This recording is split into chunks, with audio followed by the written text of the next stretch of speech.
अमीर ननद की गरीब भाभी। रीना एक मध्यम परिवार की लड़की थी, लेकिन उसकी भाभी शिवानी एक बड़े घर की बेटी। शिवानी की शादी अभिषेक से लव मैरिज थी। अरे भाभी, ये कितना अच्छा सूट पहना है आपने। काश ऐसा मैं भी पहन पाती। अरे क्यों नहीं रीना, वैसे भी तुम्हारा और मेरा नाम तो एक ही है, जब मन करे पहन लेना। भाभी, आपको आपके पापा ने कितने अच्छे कपड़े गहने दिए हैं। मैं उनकी इकलौती बेटी जो हूँ।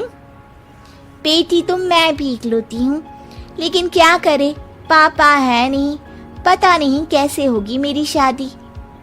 तभी वहाँ शिवानी की सास आ जाती है। अरे क्यों नहीं करेगा भाई तेरी शादी धूमधाम से, आखिर जिम्मेदारी है तो उसकी। और वो दिन भी आ जाता है जब रीना की शादी तय हो जाती है। अभिषेक, क्या हुआ? आप इतने परेशान तो कभी नहीं दिखे, कोई बात है तो बताइए मुझे।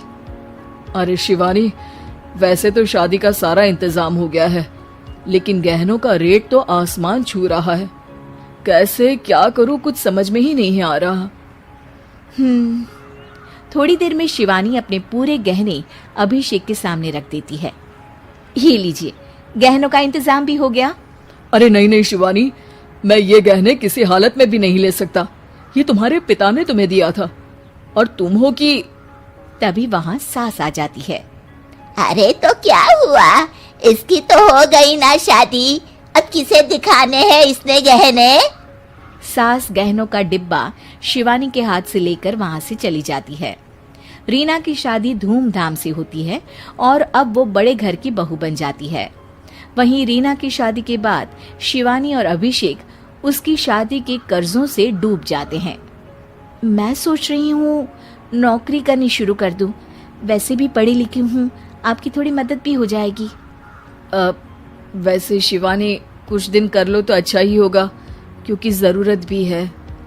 अब शिवानी भी नौकरी करने लगती है और घर खर्चे में अभिषेक का हाथ बटाती है। एक दिन शिवानी, रीना का फोन आया था, कह रही थी कि आने वाले त्योहार में उसके ससुराल जाना है। ठीक है माँ। अरे ठीक तो है, लेकिन एक काम कर लेना, उसके सास ससुर से लेकर पूरे खानदान के कपड़े मिठाइयाँ सब ले आना, और हो सके तो रीना के लिए छोटे से कान में पहनने के बूंदे भी।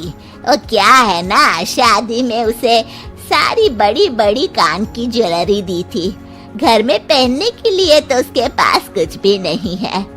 शिवानी सोच में पड़ जाती है कि वो क्या करे, क्योंकि कर्जों और घर के खर्चों के बाद तो पैसे बचते ही नहीं थे। शिवानी फिर अपने पिता को फोन करती है और उनसे पैसे मांगती है। देखो शिवानी, मैंने तुम्हें शादी के वक्त ही मना किया था कि ऐसे घर में शादी करनी ही नहीं चाहिए। अरे अभिषेक को शर्म आनी चाहिए जो ससुराल से पैसे मंगवा रहा है। शिवानी को पिता की बात पर गुस्सा आ जाता है। आप मेरे पिताजी हैं और मैं परेशान थी, इसलिए आपसे मदद की उम्मीद की पापा। अभिषेक को तो पता भी नहीं है कि मैंने आपसे पैसे मांगे हैं। शिवानी सोचती है कि वो अभिषेक से बात करे, लेकिन फिर उसे लगता है कि वो टेंशन ले लेगा। तभी शिवानी की नजर हाथ के कंगन पर पड़ती है, सीधे बाजार जाती है और उसे बेचकर ननद के घर ले जाने का सारा सामान लेकर आती है और सास के सामने रख देती है। हाँ ठीक है, लेकिन फल थोड़े और अच्छी क्वालिटी के होने चाहिए थे। शिवानी कुछ नहीं कहती, वहाँ से चली जाती है। एक दिन शिवानी, रीना का फोन आया था, बहुत रो रही थी। क्यों माँ, क्या हुआ? सब ठीक तो है ना उसके ससुराल में? अरे तूने तो उसकी नाक ही कटवा दी। अब मैंने क्या कर दिया माँ? कह रही थी कि बड़े घर की बहू है भाभी, जो कपड़े दिए वो ब्रांडेड भी नहीं थे। तू तो जानती है ना उन लोगों का पहनावा कितना अच्छा है। तू तो मेरी बेटी का भला कभी सोचती नहीं। हाय भगवान, अरे बड़े घर की बहू है, इसी बात की जलन है ना तुझे, लेकिन याद रख मेरी बेटी का सोचने के लिए भगवान है। तुम लोग कभी उसका बुरा नहीं कर पाओगे। अब शिवानी के मन में सवाल था कि क्या ईश्वर सिर्फ रीना के साथ है, उसके साथ नहीं।